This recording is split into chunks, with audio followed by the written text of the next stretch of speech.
Hi friends, welcome to Swathi spices. ఈరోజు మన వీడియోలో మంచి టేస్టీగా కాలీఫ్లవర్ మసాలా కర్రీని ఎలా ప్రిపేర్ చేయాలో చూపించబోతున్నానండి. ఈ కాలీఫ్లవర్తో మనం ఎక్కువగా gobi 65, gobi tomato curry prepare చేస్తూ ఉంటాం.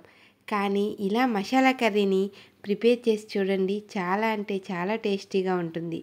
చపాతీలో కానీ రైస్లో కానీ మంచి కాంబినేషన్ అండి. అయితే ఈ కర్రీని ఎలా ప్రిపేర్ చేయాలో ప్రాసెస్లోకి వెళ్ళిపోదాం. ఈ కాలీఫ్లవర్ మసాలా కర్రీ కోసం నేను ఒక మీడియం సైజు కాలీఫ్లవర్ని తీసుకున్నానండి. దీన్ని శుభ్రంగా తొక్కలు అన్నిటినీ తీసేసి ఈ తొక్కలతో కూడా మంచి పచ్చడి తయారవుతుందండి. ఈ రెసిపీ కూడా మీకు నెక్స్ట్ వీడియోలో నేను పోస్ట్ చేసి పెడతాను, చూడండి. అయితే ఈ కాలీఫ్లవర్ని మరీ చిన్న ముక్కలుగా కాకుండా ఇదిగోండి ఇక్కడ నేను చూపిస్తున్న విధంగా మీడియం సైజులో కట్ చేసుకొని పెట్టుకోండి. మరీ చిన్న ముక్కలుగా కట్ చేస్తే ముక్కలు అనేవి పేస్ట్లా అయిపోతాయి. కానీ పీసుకు పీస్ ఉంటే చాలా మంచి టేస్ట్ వస్తుంది. ఈ విధంగా ఈ సైజులో ముక్కలన్నీ కట్ చేసుకొని పక్కన పెట్టుకోండి. స్టవ్ ఆన్ చేసి ఈ ముక్కలు మునిగే వరకు సరిపడా వాటర్ని యాడ్ చేసుకోండి.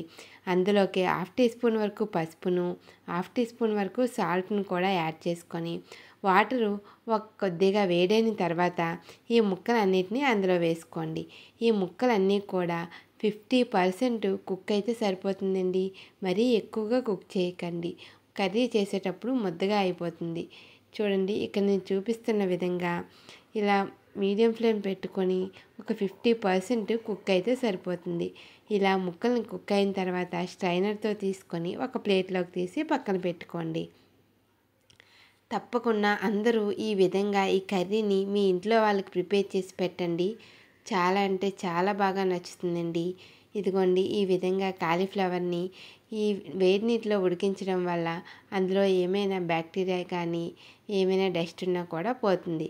అదే స్టవ్ మీద ఒక కడాయి పెట్టుకొని 2 టేబుల్ స్పూన్ వరకు ఆయిల్ వేసుకొని మీడియం సైజు ఆనియన్స్ని ఒక రెండింటిని కొంచెం పెద్ద ముక్కలుగా అయినా కట్ చేసుకోవచ్చండి.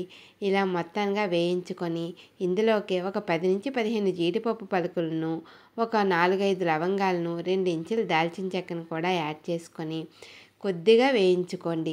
ఇందులోకి 1/2 టీ స్పూన్ వరకు జీలకర్రను కూడా యాడ్ చేసి మొత్తాన్ని కూడా బాగా చల్లారిన తర్వాత వీటిని మిక్సీ పట్టుకోవాలండి. మెత్తటి పేస్ట్లా మిక్సీ పట్టుకోవాలి. ఈ కర్రీకి ఈ మసాలా కర్రీనే చాలా మంచి టేస్ట్ వస్తుంది. చూశారు కదా, ఈ విధంగా ఇందులోకి ఒక 1/2 టీ స్పూన్ వరకు గసగసాలను కూడా యాడ్ చేసుకొని కొద్దిగా వాటర్ని యాడ్ చేసి మెత్తగా పేస్ట్ చేసుకోండి.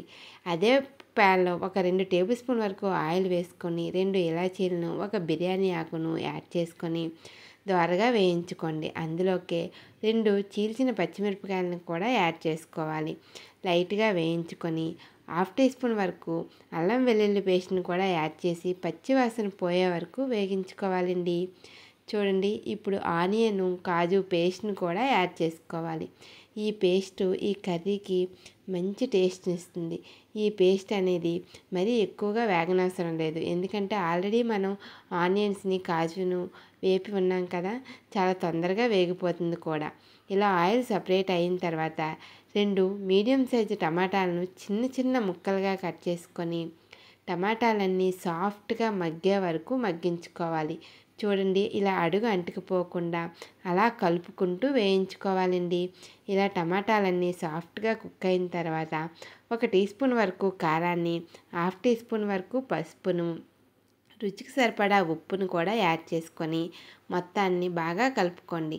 అలానే వేయించి పెట్టుకున్న జీలకర్ర పొడిని కూడా యాడ్ చేసుకొని మొత్తాన్ని బాగా మిక్స్ చేసుకొని బాగా వేయించుకోవాలి. ఇలా మసాలాలన్నిటిని కూడా వేయించుకొని బాగా ఆయిల్ సపరేట్ అయ్యే వరకు చూడండి, ఇక్కడ చూపిస్తున్న విధంగా ఆయిల్ మసాలా మొత్తం కూడా బాగా వేగింది. ఈ విధంగా ఆయిల్ సపరేట్ అయ్యాక మనం ముందుగా ఉడికించి పెట్టుకున్న కాలీఫ్లవర్ని కూడా యాడ్ చేసుకోవాలి. ఇందులో కాలీఫ్లవర్కి మసాలా అంతా కూడా బాగా పట్టేటట్టు ఈవెన్గా కలుపుకోవాలండి. ఇలా ఏదైనా మూతను పెట్టుకొని ఒక్క 6 నుంచి 7 నిమిషాలు అలా కుక్ చేసుకుంటే మసాలాలన్నీ కూడా కాలీఫ్లవర్కి పట్టి కర్రీ అనేది చాలా మంచి టేస్ట్ వస్తుంది. నోట్లో పెట్టగానే కరిగిపోతుందండి. కాలీఫ్లవర్ అంత టేస్టీగా ఉంటుంది. నాన్ వెజ్ కూడా దానికి సరిపోదు, అంత టేస్టీ అయిన ఈ కాలీఫ్లవర్ కూరని మీరు కూడా తప్పకుండా ట్రై చేయండి. ఈ ఉడకడానికి సరిపడా వాటర్ని యాడ్ చేసుకోవాలండి. ఆల్రెడీ మనకి 50% బాయిల్ అయింది కదా, ఇంకొద్దిగా వాటర్ వేస్తే సరిపోతుంది. ఈ కన్సిస్టెన్సీ వచ్చాక స్టవ్ ఆఫ్ చేసేస్తే అంతే అండి, ఎంతో టేస్టీ అయిన కాలీఫ్లవర్ మసాలా కర్రీ రెడీ.